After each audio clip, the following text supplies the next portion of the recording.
Dans ces 5 minutes d'information, on démarre ce flash avec cette inauguration de l'Ivoire Trade Center par la première dame Dominique Ouattara. Le centre d'affaires imposant est situé dans la commune chic de Cocody. L'on y trouve des bureaux et une galerie commerciale. Vous allez le voir, l'infrastructure est moderne et sa réalisation aura coûté quand même 31 milliards de francs CFA. Mahama Traoré était à l'ouverture officielle. Il nous proposera son reportage dans le 13h.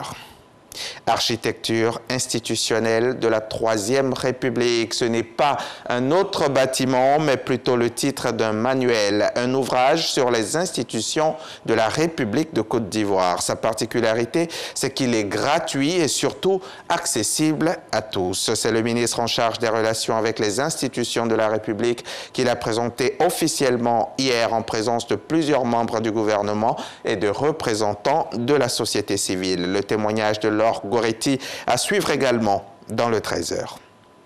La Béni vient de remporter le prix d'excellence de la gouvernance et de la performance des entreprises publiques. 55 entreprises publiques étaient en compétition pour cette 3e édition du concours initié par le ministre du Budget et du Portefeuille de l'État. La Banque nationale d'investissement, grande lauréate donc cette année. On voit cela avec Jean-Luc Bangbo. Prix de la performance économique et financière, prix d'excellence de la gouvernance, super prix. La Banque nationale d'investissement, BNI, est le grand gagnant de la 3e édition du prix d'excellence de la gouvernance et de la performance des entreprises publiques. L'établissement bancaire a fait bondir son produit net de 47%, passant de 35,3 milliards de francs CFA à 51,9 milliards de francs CFA en 2020.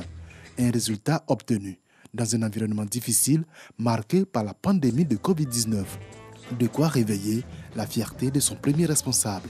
C'est vraiment un motif de satisfaction. Vous savez, une récompense qui vient couronner un travail bien fait est toujours un motif de satisfaction pour le personnel, mais également pour nos clients qui nous font confiance. Si cette compétition vise à sacrer les entreprises performantes sur le plan économique et financier, elle est également destinée à encourager celles qui mènent des efforts en vue de maintenir le patrimoine de l'État. La psychologie a traversé des périodes relativement difficiles. Elle a été restructurée. Cette année, on nous décerne encore un prix d'accompagnement. C'est une invitation à aller davantage, à faire davantage d'efforts pour que l'année prochaine, on puisse gagner le super prix. 55 entreprises publiques étaient en course lors de la 3e édition de ce prix qui vise l'amélioration de la gestion des dites entreprises. Je vous encourage à poursuivre les efforts déployés jusqu'ici afin de faire de nos entreprises publiques des modèles en matière de gouvernance et de performance. Je vous félicite pour l'amélioration que vous avez su imprimer aux performances économiques et financières enregistrées au cours de ces dernières années par vos entreprises.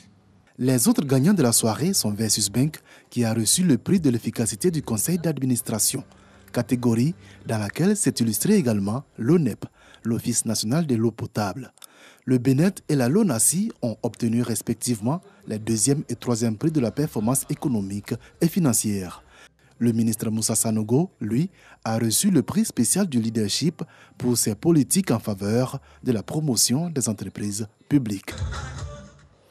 L'actualité internationale à présent. Le lieutenant-colonel Mamadi Doumbouya devient officiellement président de la République de Guinée ce vendredi. Le putschiste qui a renversé Alpha Condé il y a un mois prêtera serment à Conakry devant la Cour suprême. Sont invités les diplomates étrangers présents dans le pays ainsi que des chefs d'État. Mais alors que la junte du CNRD fait toujours l'objet de sanctions de la CEDEAO, se pose la question de la présence de ces invités à la cérémonie d'investiture. Reste à savoir si les chefs d'État, notamment africains, feront le déplacement. Leur arrivée est malgré tout annoncée dans le programme officiel de la cérémonie.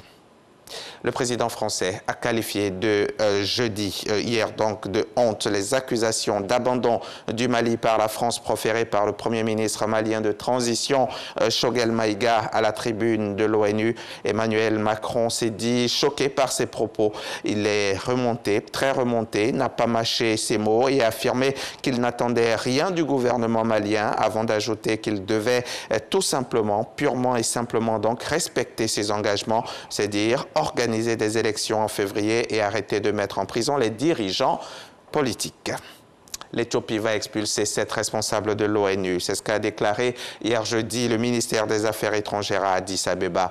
Ces diplomates ont été déclarés persona non grata par le gouvernement et doivent quitter la capitale dans les 3 jours. Accusés d'ingérence dans les affaires internes du pays, ils font surtout les frais du bras de fer entre le gouvernement et les organisations humanitaires qui s'alarment de la situation dans la province du Tigré. À noter que d'autres agences humanitaires avaient déjà été sanctionnées en Éthiopie. C'est notamment le cas de Médecins sans frontières et du Conseil norvégien pour les réfugiés.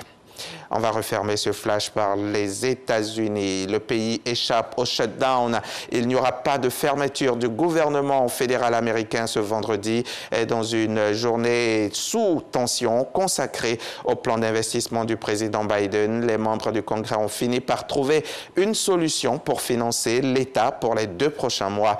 Pour revenir à un peu de coopération, il aura fallu que la question du plafond de la dette, toujours en suspens, soit découplée des dépenses fédérales. Cette question de dette, c'est la prochaine échéance politico-économique. On se retrouve à 13h pour développer tout ça.